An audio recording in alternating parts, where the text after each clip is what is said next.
En el sentido espiritual, todos nosotros somos esclavos.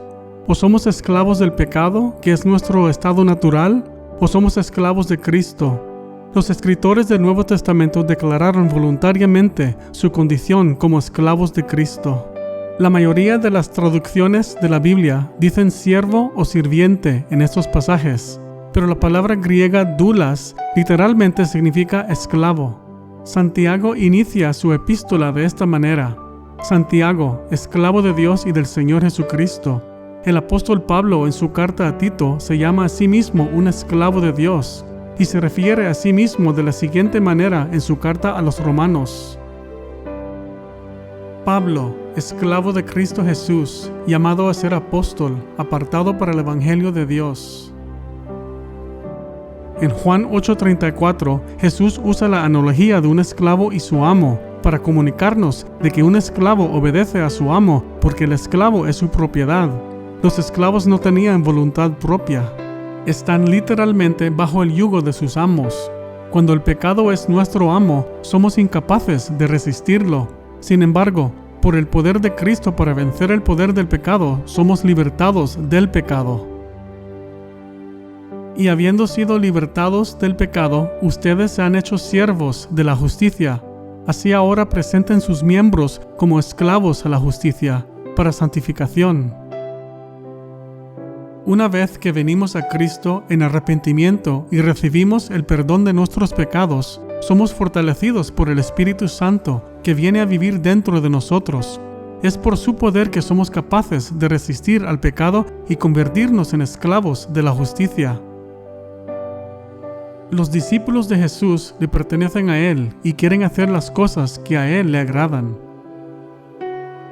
Esto significa que los hijos de Dios le obedecen y viven libres del pecado habitual.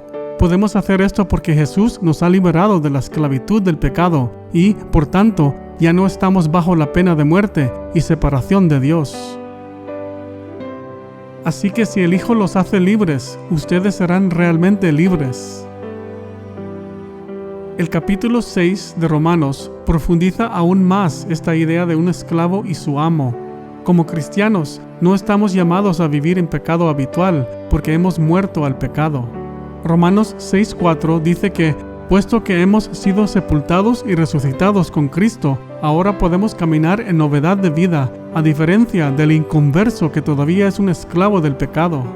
Romanos 6:6 dice que, ya que nuestro viejo hombre fue crucificado juntamente con él, para que el cuerpo del pecado sea destruido, ya no debemos servir más al pecado. El versículo 11 dice lo siguiente: Así también ustedes considérense muertos para el pecado, pero vivos para el Dios en Cristo Jesús. Dios nos ordena que no dejemos que el pecado reine en nuestros cuerpos, obedeciendo sus deseos, sino que por el contrario nos presentemos a Él como instrumentos de justicia. Somos esclavos de lo que obedecemos, ya sea obediencia al pecado o obediencia a la justicia. Como seguidores de Cristo, debemos ser esclavos de Dios, de quien recibimos nuestros dones de santificación y la vida eterna. Porque la paga del pecado es muerte, pero la dádiva de Dios es vida eterna en Cristo Jesús, Señor nuestro. Mientras que ahora estamos libres de la pena del pecado, todavía vivimos en la presencia del pecado mientras que estamos vivos aquí en el planeta Tierra. La única manera en que podemos ser libres del poder del pecado es por el poder del Espíritu Santo que le es dado a los creyentes en el momento en que llegamos a la fe en Cristo.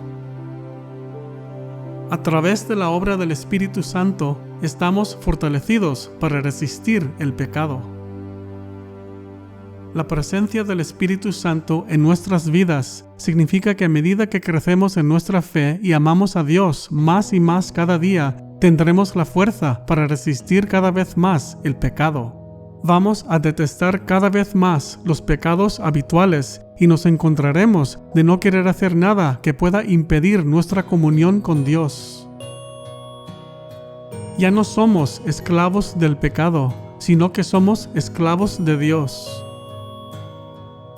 Como seguidores de Cristo, cuando nos comprometemos a crecer y madurar en nuestra fe, leyendo y estudiando la palabra de Dios cada día, y pasar tiempo en oración con Él, vamos a ser capaces de mantenernos en el poder del Espíritu Santo y así resistir el pecado.